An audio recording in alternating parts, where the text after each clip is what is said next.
Salut tout le monde, c'est Nas Réaction et là on va réagir à une vidéo de Jonathan Matijas au sujet de TPMP, des déclarations de TPMP sur les influenceurs, leur salaire, tout ça, les critiques sur les influenceurs. Et après la vidéo, je vous dirai mon avis, donc n'hésitez pas à mettre un pouce bleu et bon visionnage. Qu'on soit bien clair, ma chérie et moi, on s'est jamais prononcé sur l'affaire sorcellerie et Monvier de Carla et tout ça. On s'est jamais prononcé, ça ne nous intéresse pas. Mais là, j'entends apparemment que Castaldi explique que d'après ses sources, c'est monnaie courante que chez les influenceurs, on fasse de la sorcellerie. Donc on prend les photos des gens, on met dans le papier alu, on met au congélo. Et grand, écoute, je veux bien qu'on te raconte des cracks, mais ne les comporte pas si t'as pas de preuves, c'est n'importe quoi. Conneries, ça me rend fou en fait. Il n'y a pas ces stéréotypes pour qu'on vienne encore les alimenter. Vous êtes loin, loin du compte. On est des gens, tout ce qu'il y a de plus normal. On ne souhaite pas le mal. On ne fait pas d'ensorcellerie de Monvier. De toute façon, j'ai pas d'aluminium chez moi. Voilà, c'est bon. J'en ai pour faire des pâtes. Ridicule, mais vraiment ridicule. Vous alimentez des clichés. Vous êtes vous-même des clichés en fait. Je vous explique que je suis en train de bouillir. Ma femme, elle me voit bouillir. Elle me dit, tu sais quoi chérie, si tu ressens un truc, vas-y exprime-le, on s'en fout. Je vous le dis, moi, touche pas à mon poste. Jusqu'à aujourd'hui, je trouvais ça sympa, divertissant, pas de problème. Ils avancent des informations non crédibles, non vérifiées, ridicules. Ils expliquent que tous les influenceurs ont un salaire avoisinant les 120 000 à 400 000 euros. C'est de la grosse merde, je tiens à le préciser. Désolé, parce que je suis véhément, un peu en colère, parce que je trouve ça très injuste en fait, qu'ils disent plein de choses alors qu'ils ne les vérifient pas. Ils parlent de ça sans émettre de soupçons, sans émettre de doute. Ils sont sûrs de ce qu'ils racontent alors que ce qu'ils racontent c'est de la grosse daube. C'est pas vrai. Attention, il y a des influenceurs qui gagnent des sommes astronomiques, pas de problème. Mais en majorité, ça n'a rien à voir. Non, mais même chérie, en fait, c'est même pas ça. C'est que même si les gens ils gagnent 120 000 euros ou je sais pas quoi, déjà prenez des choses et vérifiez avant de dire. Mais c'est ça. Ils recoupent pas leurs informations, ils balancent tout comme ça juste parce qu'ils en ont entendu parler. Des bruits de couloir, de la merde non crédible. C'est même pas si c'est vrai. En fait, en gros, ils ont fait le calcul de ce que Carla a donné à la voyante, soi-disant, alors qu'on sait même pas si c'est vrai ou pas, avec leur soi-disant source de police. Et ils se sont fait un calcul en disant, bon, ben c'est ce que tout le monde touche. Bon, déjà, l'histoire, elle est bancale comme le meuble de chez ma grand-mère. Ouais, et en plus de ça, vous faites une généralité sur un cas isolé. Et c'est là où, en fait, moi, je suis en colère. Ce que j'expliquais à ma chérie, c'est que cette histoire, je m'en carre l'oignon. Moi, ce qui me fait de la peine, c'est que leur famille, elle prend un coup. Il y en a qui n'ont rien demandé. Donc ça me fait de la peine. Par contre, moi, je te le dis, une fois pour toutes, j'ai regardé l'émission hier. Je me suis jamais prononcé sur cette histoire. Je veux pas surfer sur ça. Mais là, il y a une vraie prise de parti de la part de Touche pas mon poste. Avant de me prononcer, je vais attendre de voir le passage de la voyante. Et après, je dirai ce que j'en pense. Ce qui me saoule, ce que je trouve injuste, c'est que justement, on manipule l'information. Et là, Touche pas mon poste, ils ont clairement profité de clichés. Ils ont fait ce qu'il fallait parce que derrière, il y a des productions. Nous, on sait très bien comment ça marche. Et ils ont orienté l'information de manière à ce que tout le monde pense de la même façon. Et je trouve ça nul. Bon, moi, je me rends compte que parler sous le coup de l'émotion, c'est pas productif. Donc, je suis même pas certain que vous allez comprendre en fait mon point de vue ni celui de ma chérie. On est tous les deux vénères parce qu'on déteste en fait que le cliché de la télé-réalité soit alimenté. On déteste que les stéréotypes continuent à exister et que vous mettiez tout le monde dans le même panier. Donc, on va se calmer. Regarde, hein, on va essayer d'être mature. On va se calmer. Et une fois que l'émission sera terminée, on vous dira sincèrement ce qu'on pense. Parce que, en fait, on a tendance, nous, à se dire on s'en fout. C'est quoi, viens, on réagit pas. Viens, on n'alimente pas tout ce qui se dit. C'est pas grave. Mais en vérité, moi, le premier, j'explique que quand on veut prouver justement que il n'y a pas que des clichés, qu'il n'y a pas tout le monde à mettre dans le même panier, eh ben, parfois, il faut prendre la parole. Parfois, il faut monter au créneau. Encore faut-il que certains plateaux laissent les gens monter au créneau et montrer justement qu'il n'y a pas que des clichés. Donc, on a la chance que notre plateau à nous, ce soit notre snap. On ne va pas s'en priver. Je ris nerveusement, en fait. Je sais, mon amour, mais calme-toi. Il y a une chose que je déteste dans la vie, c'est l'injustice, comme je disais à ma chérie. J'ai suivi l'émission de TPMP ce soir. J'ai suivi l'émission de TPMP hier. Concernant l'affaire qui est traitée, j'en ai rien à cirer, je ne me prononcerai pas dessus. C'est pas mon problème. Par contre, je suis très sensible à l'injustice parce que hier, j'ai regardé l'émission, la première partie s'est prononcée. Ce soir, la deuxième s'est prononcée. Par contre, le traitement qu'ont subi les deux n'est pas du tout le même. Et je trouve ça insupportable parce que c'est de cette manière-là qu'on oriente les opinions sur les réseaux sociaux. Et ça s'appelle de la manipulation. Hier, il n'y a eu que 2 chroniqueurs qui sont prononcés de manière positive pour corroborer ce qui avait été dit par la première partie. Ce soir, lors de l'émission où la deuxième partie s'est prononcée, il n'y a eu que des avis négatifs, ou en tout cas pour la plus grande partie. Et il y a eu que des interventions allant dans le sens contraire. Et il y a eu tous les chroniqueurs qui sont intervenus. L'interview a duré une plombe. L'interview a été dans tous les sens. Donc, ce que j'en conclus, c'est que on est clairement sur une prise de position. Parce que, pour ceux qui ne sont pas au courant, quand on prépare une émission, on sait comment ça va se passer. Et on prépare les chroniqueurs, même si on ne sait pas mot pour mot ce qu'ils vont dire, on connaît leur prise de position, on oriente un peu le débat de manière à ce que ça prenne le chemin souhaité. Voilà comment ça marche. Mais sans rentrer dans un aspect aussi technique, moi je vous pose une seule question. Et de cette question, on va en découdre et en découler une vraie prise de conscience. Si vous avez suivi l'émission de TPMP ce soir et l'émission de TPMP hier, trouvez-vous que le plateau a réagi de la même manière hier et de la même manière ce soir? Trouvez-vous qu'on a mis autant à mal une partie que l'autre? Trouvez-vous qu'on a été aussi rassurant avec l'une qu'avec l'autre? Ou est-ce que vous trouvez plutôt qu'il y a eu clairement, pour la deuxième partie, celle de ce soir, une prise de position claire qui, comme le dit ma chérie, s'apparente à un acharnement? C'est de l'acharnement ce soir, clairement. Ça peut pas s'appeler autrement, en fait. On s'en fout de En fait, t'as raison, mais c'était clairement... Je m'en fous. C'était pas gentil, en fait. Je suis là pour défendre personne. Je trouve ça juste injuste, ce qui s'est passé. En fait, Clairement, en fait, j'ai eu l'impression qu'on voulait mettre à mal la partie qui était interrogée ce soir. Qu'on attendait qu'une seule chose, c'est que son élocution la mette à mal. C'est que on trouve la question qui permettrait la faille. Alors que hier, ils n'ont pas repassé les vocaux de Carla, tout ça. Il y a Combien? rien du tout. Pas du tout. Comme on l'a dit, l'avocate de la deuxième partie, elle a eu raison. Le seul moment où elle a pris la parole, c'est pourquoi vous posez la question à ma cliente alors qu'hier vous ne l'avez pas fait. Exactement. Et que la question concerne clairement la partie d'hier. Injustice. Voilà comment ça s'appelle. Et ce qui, moi, me dégoûte, c'est justement les prises de position. Parce que si la chaîne n'avait pas demandé à l'émission de mettre en opposition la deuxième partie, ça n'aurait pas été fait. Parce qu'en fait, ça n'arrange pas. Parce qu'il y a des intérêts derrière. Et c'est de ça, je pense en tout cas, ça reste mon opinion, que parle la deuxième partie qui a été interviewée. Parce qu'il y a beaucoup de choses qui se passent derrière, des choses qu'on ne sait pas. Et je trouve ça injuste et l'injustice m'insupporte. Ce soir, clairement, on a eu la preuve concrète que la télé n'est pas un terrain de jeu transparent. Où les choses sont simplement mises en lumière et nous laissent l'opportunité à nous d'en décider ce qu'on en pense. Non, pas du tout. Donc ce soir, je le dis clairement, ouvertement, les gens de télé ne sont pas tous dupes et nous ne sommes pas tous des résultats issus de stéréotypes que vous voulez bien et que vous vous plaisez à alimenter tous ces clichés qui aujourd'hui nous collent à la peau et qui nous empêchent d'avancer dans des domaines qui nous plaisent, des domaines qu'on mérite d'approfondir, qui font qu'aujourd'hui la plupart des gens nous targuent de stéréotypes. C'est à cause de tout ça. Parce que vous vous plaisez à inviter des gens qui ne vont pas à l'encontre de ça. Parce que vous vous plaisez à laisser la parole à des chroniqueurs qui lancent des... Oui. Mais mon amour, c'est tout décidé à l'avance. Ils savent pertinemment qui doit parler en positif, en négatif. Tout ça, pourquoi hier, quand Carla est passée, il n'y en a que 2 qui ont intervenu, ils sont allés dans son sens. Parce que avant ça, ils font une réunion, ils disent... C'est quoi? Tu dois dire ça, toi, tu Regarde, dois dire ça, on va faire ça. À partir de maintenant, j'arrête le silence. C'est injuste en fait de laisser les gens nous enfoncer dans tous ces clichés, dans tous ces stéréotypes. J'en ai marre. En fait, je sais qu'il y a des choses qui sont plus importantes pour moi. Comme je l'ai dit à ma chérie, j'ai ma famille, j'ai mes proches, j'ai mes ambitions. Et j'ai l'amour que j'ai enfin trouvé et que j'ai attendu toute ma vie, d'accord? Mais par contre, je vais arrêter. Parce que je trouve ça tellement injuste que ça me bouffe à moi. Ça prend au cœur en fait. Donc je vais arrêter. Quand je vais sentir en fait qu'il y a une injustice qui nous enfonce tous parce qu'on est passé par la télé-réalité ou parce qu'on a été footballeur ou parce que on est issu de quartiers défavorisés, eh ben on est des teubés, qu'on est inculte, qu'on est mal intentionné. Je vais arrêter maintenant de laisser ces choses se dire.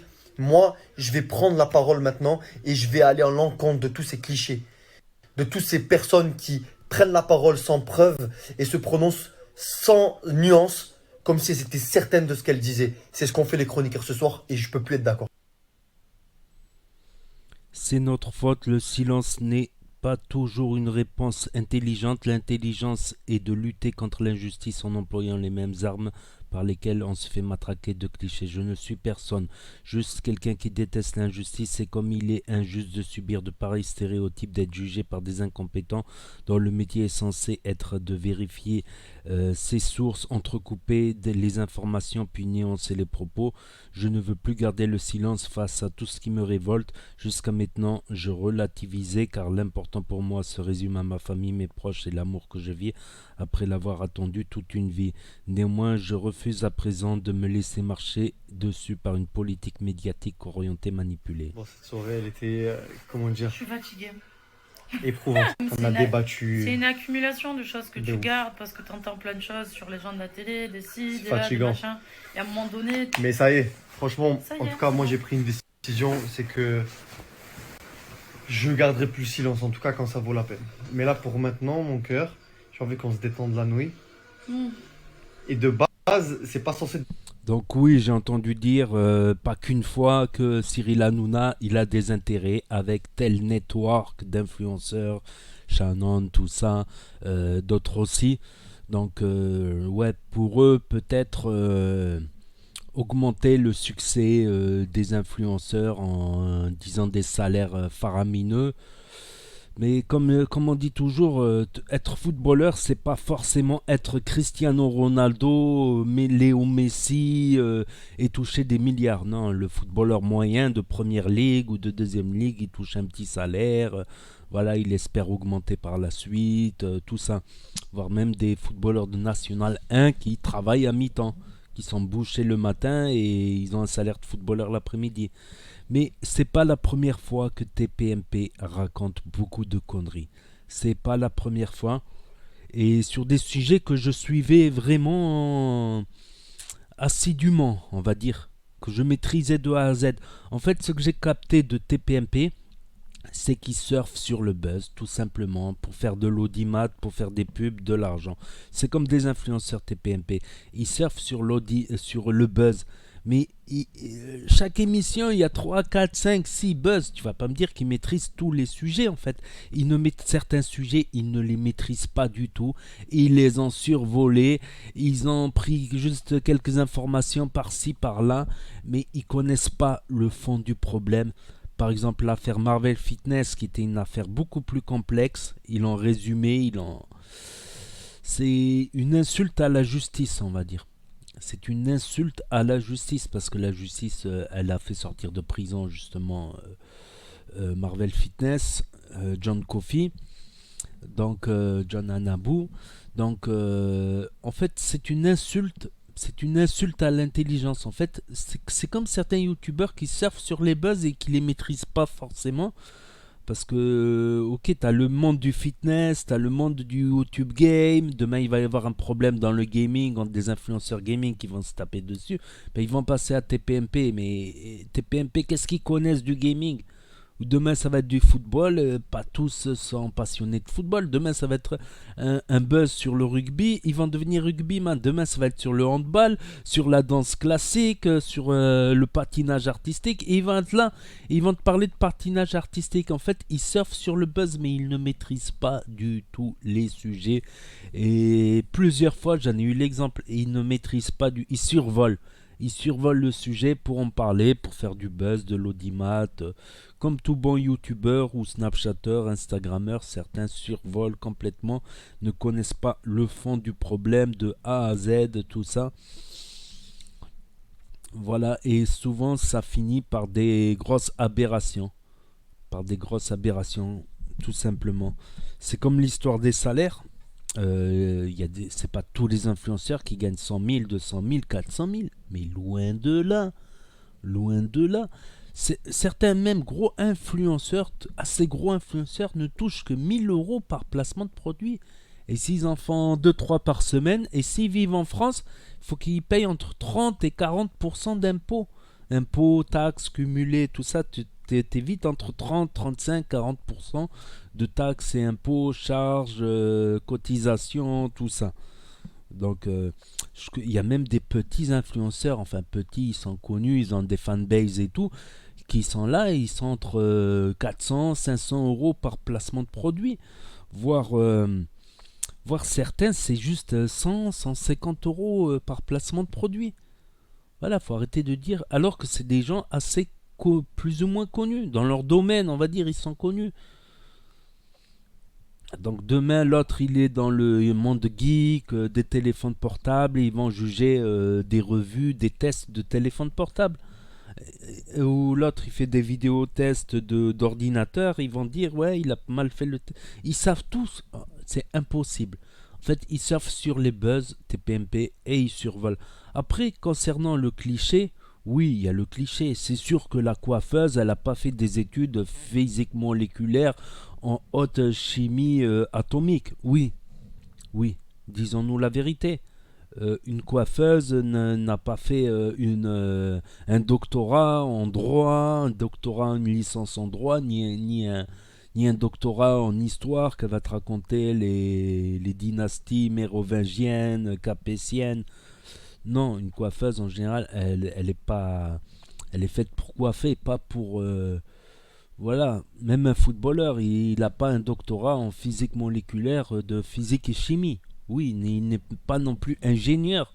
Il joue au ballon, il fait ça assez bien. S'il a une personnalité cool à côté, il est un peu dans les réseaux, certains footballeurs, tout ça. Voilà, oui. Puis le peuple, ça va pas les intéresser. Un chercheur en physique moléculaire, atomique, de chimie, ça va pas les. Voilà, les gens s'identifient à monsieur et madame tout le monde. L'autre qui était coiffeuse, l'autre qui était footballeur dans un petit club, l'autre qui est vendeur, l'autre qui fait de la musculation. Voilà. Le monde de la télé-réalité, ça va plus toucher des gens, monsieur tout le monde, qu'on peut s'identifier, pas forcément la perfectude, pas forcément le plus intelligent, mais qui va faire rire et qui va plaire, et puis ça finit à de l'idolâtrerie, comme certains ont dit.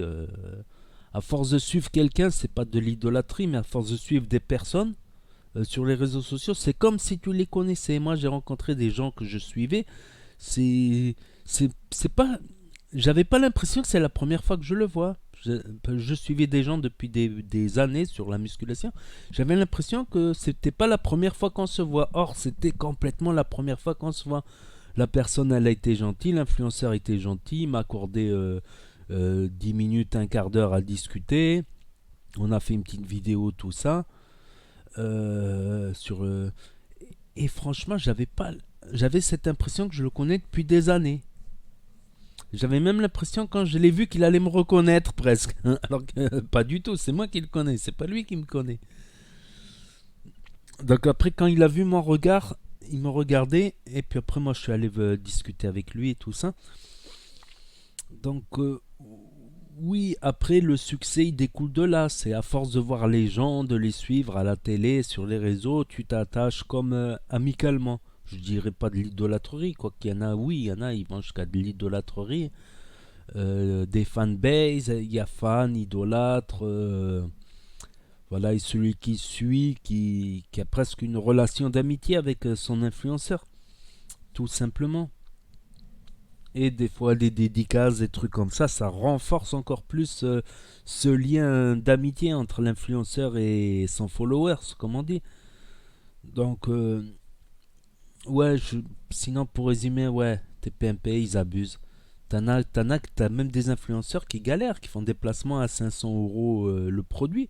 T'as des influenceurs qui font un placement de produit par semaine, calculé. Ils font moins que certains salaires. T'en as une fois qu'ils ont payé leurs charges, tout ça, ils sont à 2, 3 000, 4 000. Ils payent le crédit d'une baraque, finalement, il leur reste plus grand chose. Si tu résumes la vie de footballeur à Cristiano Ronaldo et à Messi, tu vas vite déchanter. Moi, je connais des joueurs professionnels. Ils sont pas tous milliardaires. Même après leur retraite, ils ont été obligés d'ouvrir des commerces pour vivre. Parce qu'ils ont fait du football toute leur vie. Ils savent faire que ça. Ils savent pas faire autre chose. Ils vont pas faire un travail. Le peu d'argent qu'ils ont cumulé, qu'ils ont mis de côté, ils ont ouvert un petit commerce, un petit café, un petit restaurant. Et ils sont à fond dedans. À fond dedans pour le faire tourner. C'est pas style, ils ont ouvert un petit café, un petit commerce, style comme ça, ça marche pas, tant pis. Non, ils sont à fond dedans, tout simplement. parce que où il y en a qui se reconvertissent en entraîneurs. T'en as, le monde du football, ça les a tellement saoulés, ils ont préféré ouvrir un petit restaurant, un petit café, un petit bar tranquille, et ils sont à fond dedans. Voilà, faut pas croire que t'as été international de football, que t'es millionnaire, mais loin de là. Mais ok, jolie petite villa, un petit café, un petit restaurant, un petit bar. Ok, il y a pire comme vie, mais c'est pas la vie de Messi, non. C'est pas Messi qui a 30 milliards dans 50, ou Cristiano Ronaldo, ou Neymar, ou Zlatan Ibrahimovic. C'est presque des exceptions finalement dans le monde du football. Moi qui connais un peu le monde du football pro international, c'est presque des exceptions. C'est comme le monde des youtubeurs. Tout le monde dit, ah, il est youtubeur, il a 100 000. Je connais des youtubeurs à 100 000 abonnés. Ils galèrent. Ils travaillent 18 heures par jour pour limite faire un salaire minimum. Vous comprenez? Il y en a même des mois, ils font que 800, 700, 900. Des mois, ils font 1002 en comptant, en déductant les charges, taxes, impôts. Et il y a des mois où ça va un peu buzzer, ils vont être à 1005, 1006, mais ils comptent même pas leurs heures. Ils sont du matin au soir à faire du montage vidéo, à chercher des sujets, des trucs, tout ça. C'est un truc de fond. Et ouais, après les clichés ont la peau dure, mais bon. Après, il faut accepter ce cliché d'influenceur qui est un peu monsieur, madame, tout le monde, la coiffeuse, le vendeur en prêt-à-porter, le mec qui... Le serveur, la serveuse, voilà, ils n'ont pas besoin de connaître les thèses et les doctorats en physique moléculaire ou en ingénieur, tout ça, voilà. Voilà ce que j'avais à dire. C'est pas non plus des intellectuels, les influenceurs, sinon très peu suivent des intellectuels finalement. Pour avoir du succès dans l'influence, tout ça. Voilà ce que j'avais à dire. Donc n'hésitez pas à me dire ce que vous en pensez dans les commentaires, à mettre un pouce bleu, à vous abonner, à cliquer sur la cloche. Et je vous dis à très bientôt pour de nouvelles vidéos. Tchuss, merci d'avoir regardé.